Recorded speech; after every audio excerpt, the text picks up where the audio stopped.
추석 특집 분노 유발자들 베스트 5. 그중 대망의 1위 공개하겠습니다. 1위는 고속도로에서 일어난 일입니다. 이건 뭐 아무래도 민족의 대이동 이렇게 불릴 정도로 이동하는 분들이 많기 때문에 여기서 사고가 나죠. 근데 어떤 일들이 있었습니까? 상당히 좀 믿기 어려운 황당한 사건 하나 준비를 해봤는데요. 2016년 추석 연휴에 무슨 일이 있었냐면 고속버스가요. 길을 못 찾아서 막 헤매는 그런 사건이 일어났다는 거예요. 네? 추석 연휴의 한가운데였습니다. 9월 16일 아침 11시 50분에 광주 광천터미널을 버스가 정상적으로 출발을 했어요. 그런데 예정 시각보다 무려 40분이나 늦은 시간에 대전 복합터미널에 도착을 하게 됩니다. 이게 심야 시각도 아니고 11시 50분이면 대낮인데 뭐 착각을 좀 하셨나요? 그게 아니고요. 아예 처음부터 출발 자체를 거꾸로 했다는 거예요. 에이. 기사가 출발을 반대 방향으로 하니까 승객들이 막 지적을 한 거예요. 그래서 실수를 알아차리고 정상적인 경로로 다시 와야 되잖아요. 그래서 호남고속도로 광주 요금소를 통과한 게 정상적인 시간의 2배가 걸린 40분 만에 정상 경로로 들어서게 된 겁니다. 그 이후에도 목적지와 다른 요금소로 진입을 하다가 승객들이 막 항의를 하기도 했다고 하고요. 운전이 미숙한 그런 모습을 보였다고 하는데 보다 못한 승객들이 일어나서 내가 길을 안다 하면서 길 안내를 했다는 거예요. 네. 그리고 나서야 무사히 목적지에 도착을 할 수가 있었다고 합니다. 아니 근데 어떻게 이런 일이 생길 수 있죠? 이거 뭐 초행길이셨나? 그럼 2016년에 내비게이션 없었나? 아니 있었을 텐데. 있었죠. 그때 있었죠? 예. 근데 왜 이런 사건이 일어났는지 모르겠어요. 근데 이 고속버스 관계자 얘기에 따르면 고속버스 수요가 많은 명절에는요, 이 고속버스를 평소에 운전하는 기사가 아니고요, 이 관광버스 업체 기사의 그렇구나. 업체와 차량과 그 기사를 대여를 한다고 합니다. 그래서 이 기사가 관광버스 업체 소속으로 초행길이라서 이런 실수를 범한 것 같다 이렇게 해명을 했다고 합니다. 네. 이것도 황당한데 더 황당한 일도 있습니다. 이런 사건이 있었는데요. 지난 2016년 추석 연휴의 마지막 날인 9월 19일이었습니다. 고속도로에서 어떤 일이 있었는지 일단 먼저 보시죠. 이게 오토바이인 거죠? 아니 고속도로에 오토바이 탈 수 없는데 이거 속도도 굉장히 빠르고요. 그리고 저기는 버스 전용 차선인데?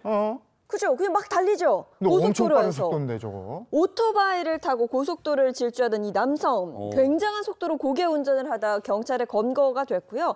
다행히 뭐 사고는 나지 않았지만 용인의 기흥나들목 부근서부터 천안까지 24km 이상을 보시는 것처럼 질주한 것으로 드러났습니다. 속도 굉장히 빨라요 지금.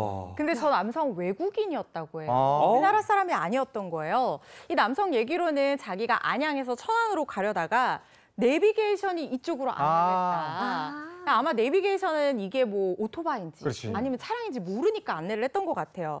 그러니까 자기는 잘 몰라서 그랬다라고 하는 건데 물론 외국인이고 한국 교통법규를 잘 몰랐을 수 있습니다. 그래서 실수로 들어갔을 수는 있을 것 같아요. 그런데 아까 화면 보셔서 아시겠지만 차들 사이를 막 가로지르면서 고개 운전을 하고 엄청난 속도로 달리고 있잖아요. 길 잘못 든 건 실수라고 봐도 그 이후의 상황까지 실수라고 변명하기는 좀 어려워 보여요. 외국인 분이라서 잘 몰랐다고 주장을 하는데 이럴 때는 처벌이 가능한가요? 가능합니다. 우리나라 형법은요, 속지주의를 채택을 하고 있어요. 그러니까 우리나라 영토 안에서 일어나는 범죄에 대해서는 그 범죄자의 국적을 불문하고 우리나라 형법으로 다스릴 수가 있다라는 건데요. 이 외국인도 몰랐다고 주장을 했지만 일단 처음에는 모르고 들어갔을 수는 있지만 그 이후의 행태는 잘못 진입한 사람 같지 않게 너무나 과감했던 것 같거든요. 네. 그게 문제가 될 수 있을 것 같고 잘못 진입한 게 변명이 아닌가 싶은 생각도 저 개인적으로는 살짝 드는데 일단 도로교통법 상 이륜차의 고속도로 통행은 금지가 되어 있습니다. 규정에 위반하면 30만 원 이하의 벌금형에 처해질 수가 있고요. 또 속도 위반 같은 경우에는 좀 처벌 수위가 좀 높습니다. 이게 어떤 차량이고 속도를 얼마나 과속을 했는지에 따라서 좀 수위가 달라질 수가 있는데요. 최근에 과속 운전에 대한 처벌 규정이 굉장히 강화가 됐어요. 그래서 단순 과태료가 아니라 형사처벌 대상이 될 수도 있습니다. 규정 속도보다 시속 100km 이상 과속하는 이 초과속 같은 경우에 지금 영상에서 보신 오토바이 같은 경우에도 아마 이 초과속 상태에 해당하는 것처럼 보이는데요. 그런 경우에는 100만 원 이하의 벌금형에 처해질 수 있고 또 벌점도 100점이 부과가 될 수가 있어요. 그리고 3번 이상 적발이 된다고 하면요. 징역형까지도 가능합니다. 최대 1년 이하의 징역형도 부과할 수 있도록 그렇게 규정을 하고 있고요.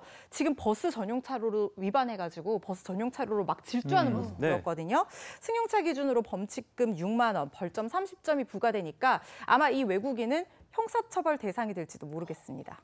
예전에 외화 드라마 중에 인기 있었던 게 있어요. 스타스키와 허치라고. 그 왜 오토바이 순찰대를 다룬 거잖아요. 고속도로에서 오토바이 순찰대가 갔어요. 그건 딴 나라 얘기고 우리나라는 안 됩니다. 네. 고속도로에서 오토바이 타면 안 되는 거예요. 예, 외국인이라도 그건 적용이 된다 이런 얘기고요. 네. 자, 계속해서 이렇게 이동 얘기 좀 한번 할게요. 고속도로 타고 쭉 가다 보면 막히다 서다 해요. 명절 때, 그죠? 네. 근데 막히는 구간에서 너무 답답하다가 조금 뚫리면 확 밟는 경향이 있어요. 근데 어느 만큼 가다 보면 또 막히거든요.